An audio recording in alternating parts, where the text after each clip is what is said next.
Hello, Midlife Mavens.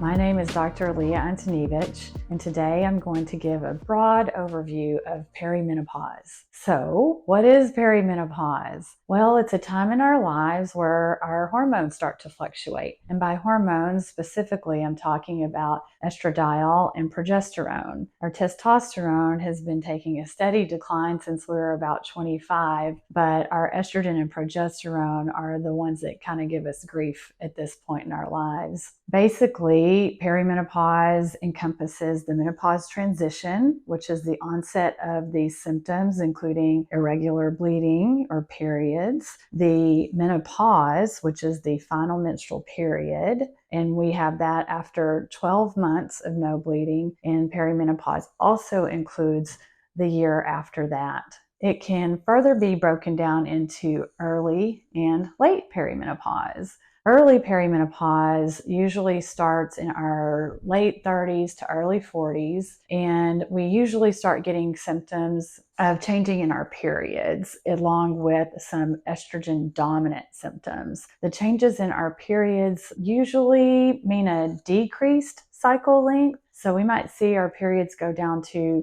less than 25 days, but we can see them fluctuate by a week more or a week less. We'll also start getting symptoms of estrogen dominance, which means that our estrogen can increase or we can have less progesterone because we're not ovulating and it's not opposing or balancing estrogen. Balance of our hormones, all of our hormones, thyroid, growth hormone, you name it, is very, very important for the symphony to be able to play together. Late perimenopause is when our cycle length increases to 60 days or more, and we get additional symptoms because in late perimenopause, we can have symptoms of estrogen deficiency as well, and our progesterone deficiency increases on top of that.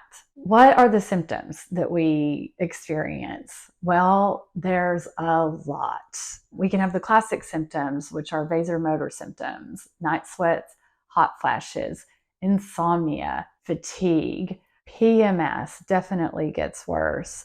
We can have changes in our mood, so anxiety, depression can get worse or first appear. People can have panic attacks for the first time. Weird dreams, weird compulsions. We can actually go head to toe talking about all the symptoms that these hormone fluctuations can cause. So starting in our brain with those mood changes, we also have cognitive changes. People complain of brain fog and also difficulty with memory, difficulty with word recall, and things like that. Our breasts can become tender, swollen, and they can even grow if estrogen is unopposed. We can have digestive problems. Estrogen's very much a part of our digestive tract, and that might manifest as bloating and gas. Our libido changes. Our orgasms can change. It affects our bladder and vagina. We can start leaking urine.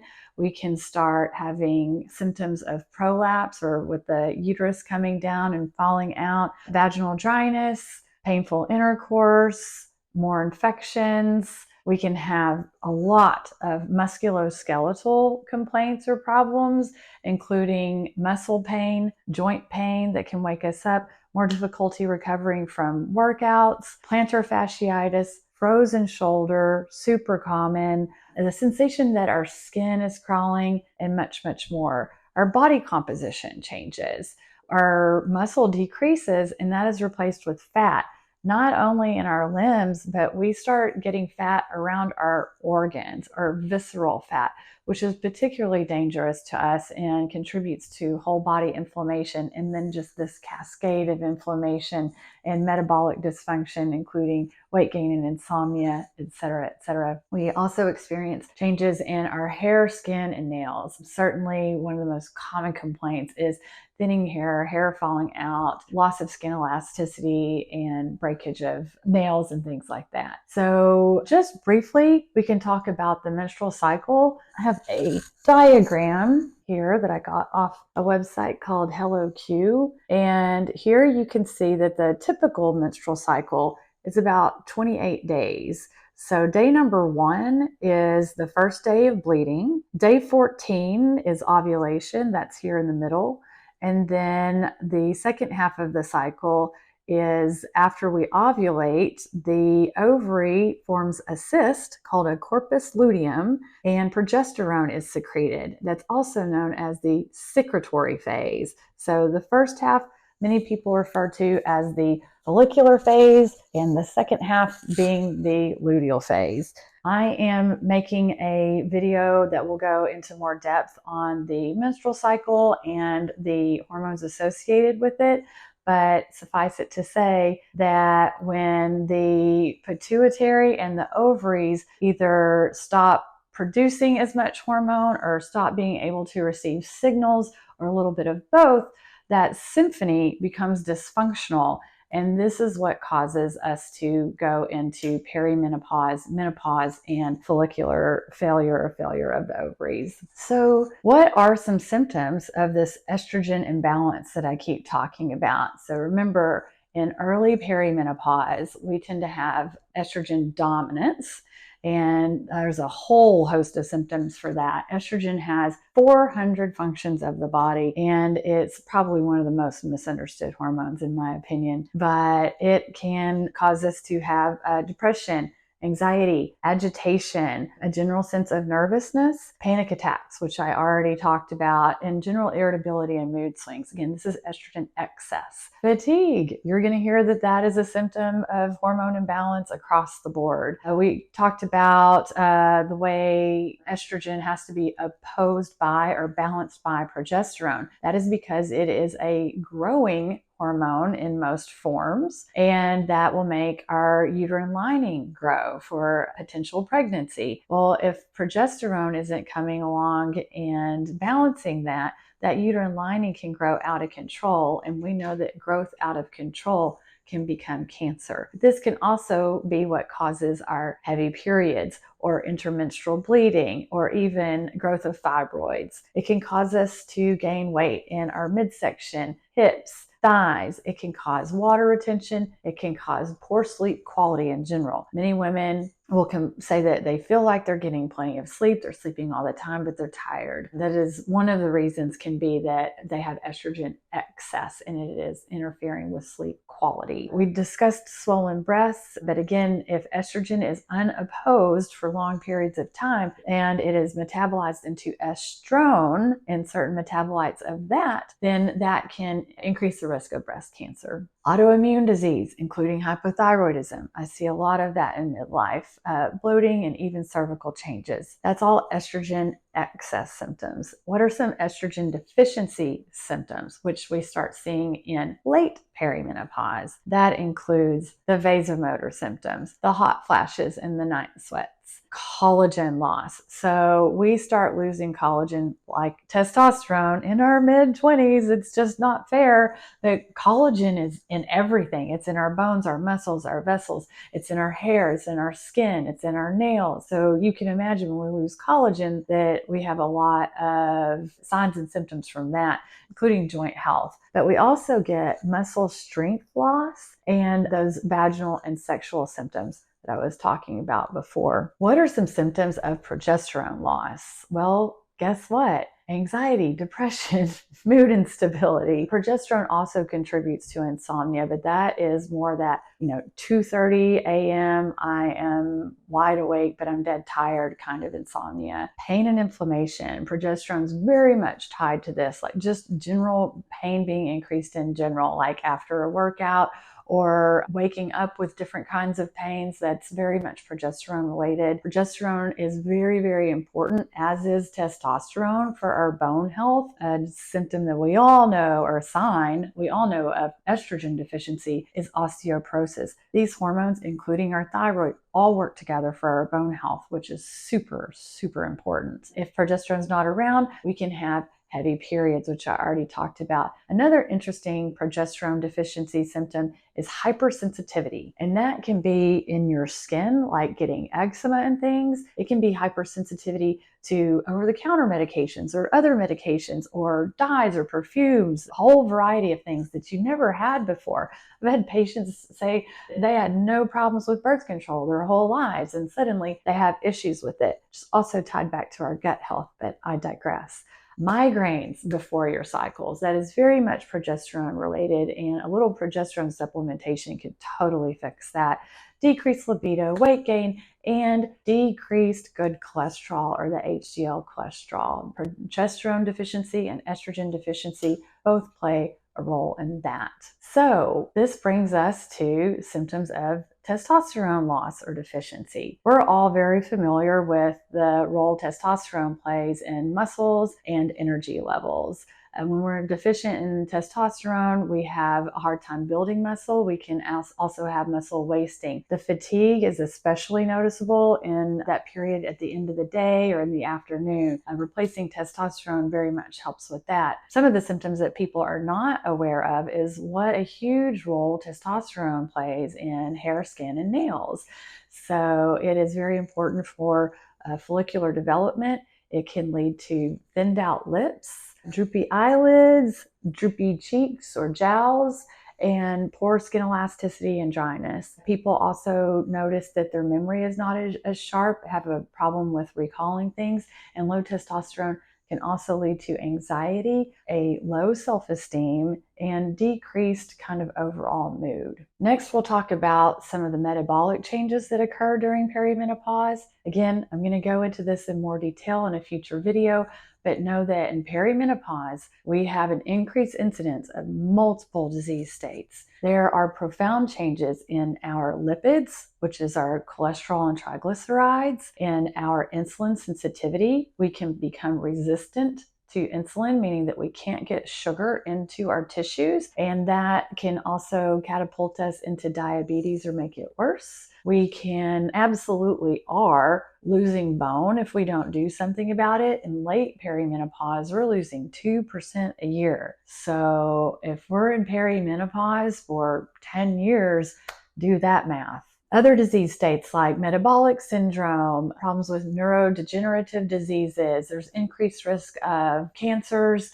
And on that line, you can also go online and look at the GALE calculator and figure out what your baseline risk is, and it's something I do recommend. So, when do you need to see an expert? Well, if you have not seen a doctor in the past year, please go. We need to check you out and draw some blood as well. But if you have known chronic diseases, like I just said, many disease states accelerate during perimenopause, and you can get in front of it and do something about it. Mood disorders are a big one. So if you already have anxiety, depression, bipolar at baseline, perimenopause and all of these fluctuations, as I just explained, all of the many ways that these hormones affect our brain, can very much exacerbate or worsen your mood symptoms. If you had postpartum depression, you're absolutely at risk for more mood disturbances in perimenopause as well. Cancer screening. The cancer screening and recommendations change from time to time. Also, it might be that we would have different or increased screening for you depending on your family history or other disease states that you might have developed since you saw a doctor last. So please find out. And vasomotor symptoms. Vasomotor symptoms are the burning bush sign to go see your doctor. Women that have vasomotor symptoms have a very much increased risk of cardiovascular disease. And when I say cardiovascular disease, I'm talking about heart attacks and strokes and peripheral or leg extremity issues with the vessels, all of those things. They have increased risk of dementias, including Alzheimer's and other problems as well. Another reason that you might want to go see your doctor, and should, is if you're having irregular bleeding. Heavy periods is one thing, but if you're having intermenstrual bleeding, or if you're having post-coital or after sex bleeding, this is absolutely a reason to go see your doctor to rule out possible cancer. So when your doctor sees you, they might run some tests. In fact, I have people ask me all the time, can you check my hormones? Can you check my hormones? Well, yes, I can, but it's not that simple. There's a few things that we need to do, and there's a few things that a practitioner needs to know. One hormone that we might check is an anti-Müllerian hormone. This is AMH. So if that is 0, you're in menopause, you're done. If it's less than 10, you're in late perimenopause, and you will probably go through menopause in 12 to 18 months. Two other hormones that we commonly check together are FSH, which is follicle stimulating hormone, and estradiol, or E2. These are preferentially checked on day 3 of the menstrual cycle, if you are having regular menstrual cycles, because that is when they are at their lowest, and it's very easy to interpret them then. That being said, we also need to make sure that you're not taking exogenous hormones, or hormones that are not made by your body, like birth control or some kind of hormone replacement therapy. If your day 3 FSH is under 10, then you are still having ovulatory cycles and you are not menopausal. If it is very high, if it's 100, you're in menopause. If you check a random FSH and it is 25 or more, you're in late perimenopause, and you can recheck it in 6 months to 12 months and kind of nail a diagnosis in where you are. If you look at that in conjunction with your estrogen, for example, and it's over 80, that's also a sign of late perimenopause as well. I have good news. There is hope. And not only is there hope, there are some simple and free things that you can do. Number 1, you're going to sleep like it is your job. The sleep is so important. It affects every function in your body. It affects every disease state that there is. It is by far the most important thing that you can do to improve your health or prevent disease. There are tons of videos on sleep out there, so I'm not going to go into detail. I will say that sleep hygiene and your sleep environment are muy importante, and I definitely would say that taking magnesium, for multiple reasons, but to help you sleep, is a very good idea. And pretty much anybody can take magnesium unless you have myasthenia gravis or some other disorders that you would know about. Moving on from sleep comes the next very simple but not easy thing, and that is your nutrition and diet. What you eat is very important to your health and to optimizing your hormones. Big fan of phytoestrogens and isoflavones. Again, I'm going to do a video on that in the future, but know that berries, cruciferous vegetables, whole, organic, non-GMO soybeans, all very good for you. Intermittent fasting is a wonderful way not only to manage your weight, but to reverse some of the aging process and to heal your body from injuries and prevent viruses and precancer cells and so much more. Some other things that are helpful are cognitive behavioral therapy, and that is when you identify an unhelpful thought and you challenge it. So many of us have negative self-talk, especially at this time in our lives when we are maybe gaining weight or tired all the time, and we feel like we must have let ourselves go, or we must be lazy, or wow, we're just not as motivated as Susie over there. Well, that's just not true. Hopefully, by listening to me, you understand that there are real changes occurring in your body, and we can help fix those. And just knowing that you're not defective,